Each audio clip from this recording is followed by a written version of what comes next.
G'day and welcome to the Trade Business School podcast. Today we're going to be talking about how to manage a management team. Specifically, we're going to be talking about the correct meeting cadence. There's three main things that are important when you're leading or managing a management team in your business. The first one is you need to have very clear role descriptions. The second one is you need to have metrics /KPIs for those particular roles. And the third one is you need to follow a good meeting cadence. The third point is what we're going to focus on today. Now, a lot of trade business owners, when they're building a management team, make a really critical mistake when it comes to the weekly meetings with their management team. And I did this.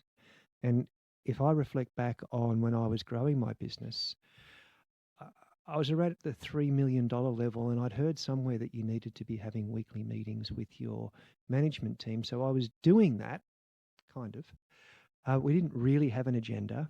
We didn't have any metrics. And one of the biggest mistakes that I made continually was I would cancel or postpone the meeting because I had something more important to do. Now, if you're doing that, stop doing it right now. It's one of the worst things that you can do as a leader.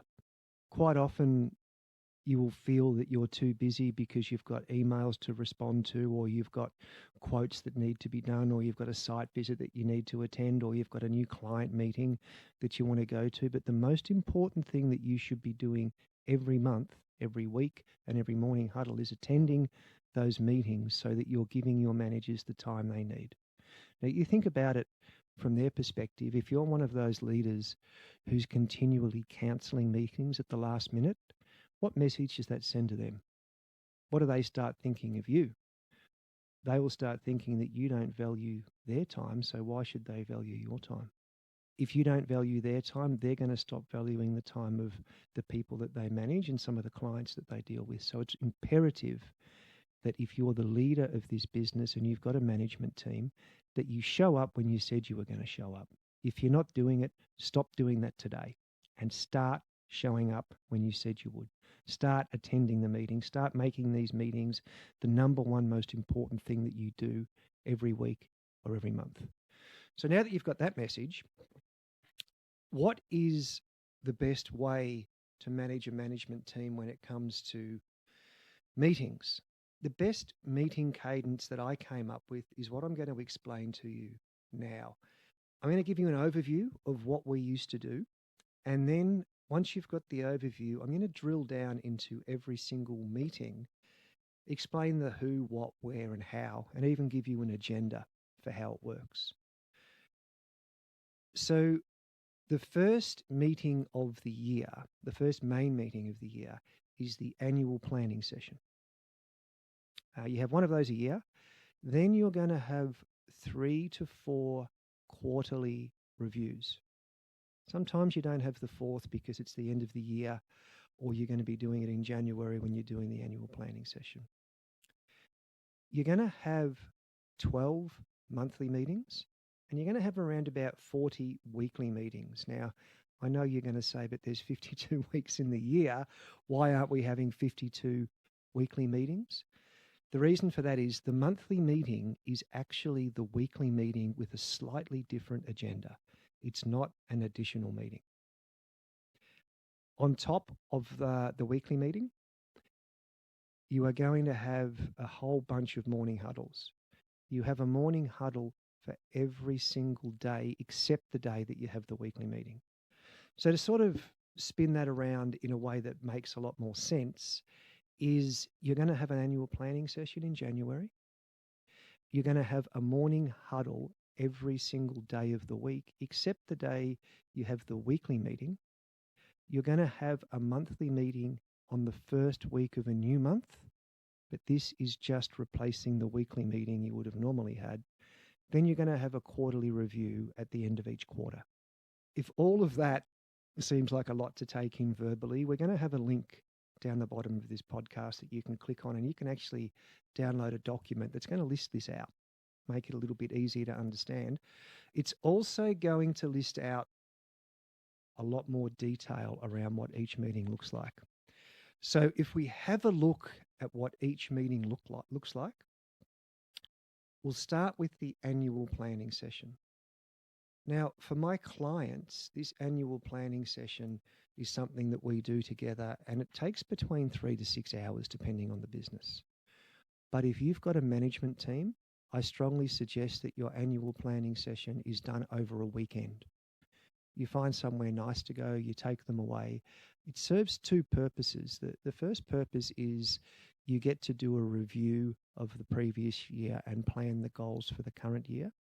The second purpose is you get to do some team bonding, and you're going to come back to work at the start of the next week very, very clear on where the business needs to go, who needs to do what to get there. The team will come back much more aligned. So what does the annual planning session look like? All right. Well, let's start with who chairs it. You do. The business owner chairs it. When is it done? Preferably January. If January is too tight because there's a bunch of annual leave, then February is fine. It's done in person, preferably off-site somewhere. It takes a full weekend. The documentation that's required, we use the annual and quarterly planner document that I have. The agenda for the meeting is as follows. After you've sort of all got together and, you've broken the ice, you're going to do a review of the previous year. Every manager has to come up with a review of their sector, and you as the business owner will do an overall review of the business for the previous year. Once that's done, you're going to go into a section in the annual planner where you've got your number one thing from last year, your theme from last year, a list of your core values, and a list of the major issues that you had at the beginning of the year. And as a team, you're going to go through and you're going to traffic light each one of those. So green is we resolved it, or we hit the target, or we did well with that particular core value. Red is we failed in that area. Once you've gone through all of that, you're going to actually go and do a review of the annual goals you set for the previous period. You'll have your target and your actual, and you'll traffic like that. Now, when people talk about annual goals for the business, what kind of goals do you have in there? For me, it all starts with a revenue goal, a gross profit goal, a net profit goal, and a cash goal. They're the 4 first goals that you have. Underneath that, there can be a whole range of different goals around growth, around clients, around quote conversion, around structure, around new employees. The list is endless, but it always starts with those 4. Once you've done that, there's one more part of the review that's really important. And I've got a list of questions that you will sit around and discuss. Questions like, what worked last year? What didn't work last year? If we could do it again, what would we do? If we wouldn't do it again, what would we do differently? Around about 10 different questions that get you thinking about what happened last year, what worked, what didn't work. And that reflection is very, very important, because one of the things that happens automatically in that reflection process is you start to think about what you want to achieve this year. And that's the purpose of it. So once that reflection is finished, we move into the second part, which is setting the goals for the current year. So once the review has been complete and you're ready to set the goals for the new year, quite often a good place to start is, what are the main issues we're dealing with? And you want to land on 3 main issues and have a strategy to solve each of those issues.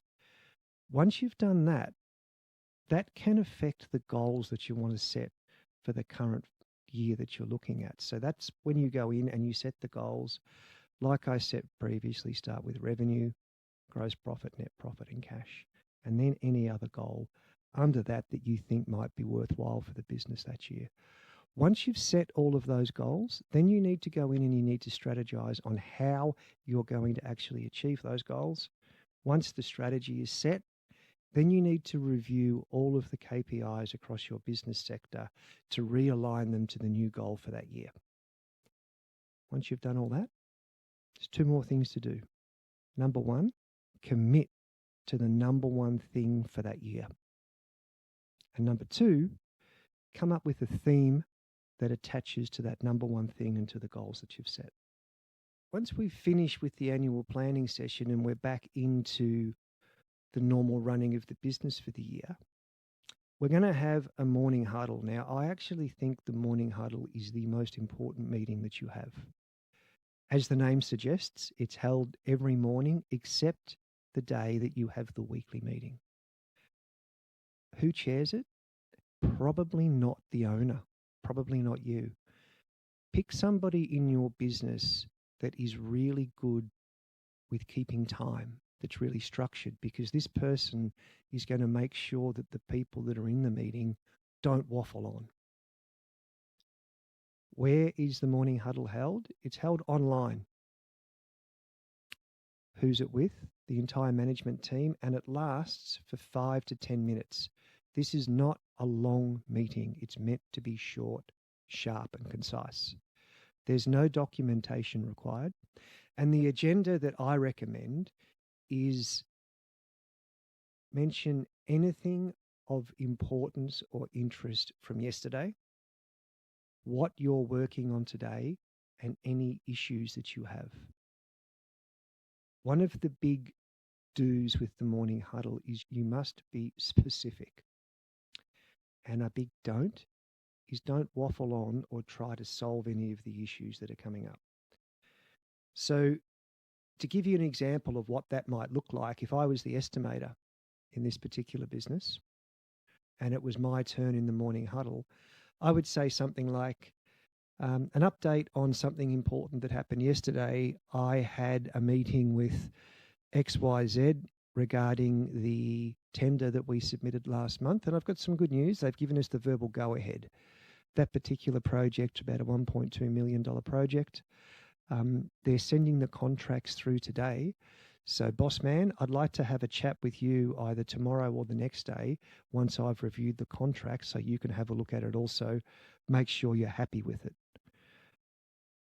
Today, I'm working on closing out a bunch of small quotes. I think there's 7 or 8 there in the system. And I've got to start working on the tender for 1, 2, 3 because that's actually due at the end of this week. Issue that I've got at the moment is I've got another 2 tenders closing at the end of this week and I haven't got time to do them. So once again, boss man, I'd like to have a chat with you to see if there's one of these tenders we can drop out of. That's it. That's all you've got to say. You don't need to waffle on, but you need to be very specific about what you're doing. The next meeting that we're going to talk about is the weekly meeting. This is a very, very important meeting. It's held in person or online with the entire management team, and it's going to go for about 60 minutes. I use a document that we call the Situation Room, and I don't really know why it's called the Situation Room. The book that I read there, I got this information from, just called it that, so that's what we did. So the Situation Room document has a dashboard, it has the metrics, and it has a forecast profit and loss. Now, the agenda that we're going to go through is a check-in for everybody in the room. You go around the room and you say one thing positive personally and one thing positive about the business. After you've done that, you're going to go and review all of the metrics for the different sectors of the business. You're going to review the goals. You should have around about 6 goals that you're working on, and the goals are either on track, off track, or completed. If anything is on track, it does not need to be discussed. Then you're going to review the quarterly rocks that you have in the business, and once again, on track, off track, or completed. Anything that is on track or completed does not need to be spoken about. After that, you're going to discuss issues in the business, and you can only be resolving 3 issues in a business at a time. So there's only space for 3 of them. After you've spoken about the issues and discussed strategies on how to fix them, is the discussion points. Now, prior to the meeting, if anybody wants to discuss anything, they need to put it in the discussion points section. After that, you're going to have a list of to-dos for people that will be discussed, and there'll be a date put beside each one to make sure that people are accountable to doing them. We're going to have a look at any housekeeping. So housekeeping, for example, is anybody within the management team that has time off in the future. It'll be listed there so everybody's aware of it. It's going to be finished by everybody in the room having a 1-word or 1-sentence finish. Now, one of the very important parts to this meeting is who chairs it. Most business owners like to chair this meeting themselves, but I think that's a mistake. And the reason I think it's a mistake is because it can actually be quite difficult to get the management team talking. So if you nominate a different person each week to chair the meeting, the chances of the discussion around the table increasing is high. Once you've got the weekly meeting up and running, you're going to have a monthly meeting. And like I mentioned a little bit earlier, the monthly meeting is not an additional meeting. It is actually just a weekly meeting with a slightly different agenda. So what's different about this? It still goes for 60 minutes. It's still in person or online, but you have some additional reporting. You're going to be looking at how the previous month went, how you're tracking for the quarter, how particular goals may have finished up for the month, and now that they've been completed, you might need to set something new. So once the monthly meeting is up and running and complete, we have one more meeting to discuss, and this is the quarterly meeting. Now, generally, what I recommend is taking the management team out for dinner once a quarter, and you're going to review how that particular quarter went. You're going to have a spreadsheet where you've got your goals with their target and their actual, and you're going to go through and traffic light each one of those. The same thing with the three main issues that you wanted to resolve at the start of the quarter and the quarterly rocks. Go through, traffic light them all, see how you actually went. Once you've done all of that, you're going to set the goals for the next quarter. And each of these quarterly goals should align with the main goal for the year that you set at the annual planning session. Now, I know a lot of what I've said here today might sound incredibly boring. And if it does sound boring, it's probably because it is. But it doesn't mean that it's not important. We will have a link in this podcast so that you can download a document that actually summarizes a lot of this and is something that you'll be able to print out and implement into your business. One of the really good things about this particular meeting cadence structure, the morning huddle, the weekly meeting, the monthly meeting, the quarterly review, and the annual planning session, is it's accumulative. So the more you do it, the better it becomes. The more you do it, the more united the management team becomes, and the more you understand exactly what's going on in your business. I use this particular method when I set the goal from growing my business from $3 million to $6 million. I had a realization that to get from 3 million to 6 million, it wasn't going to be me doing the work, it was going to be the management team. And this particular meeting cadence was crucial in us going from that 3 million to that $6 million. I hope you find some of this helpful.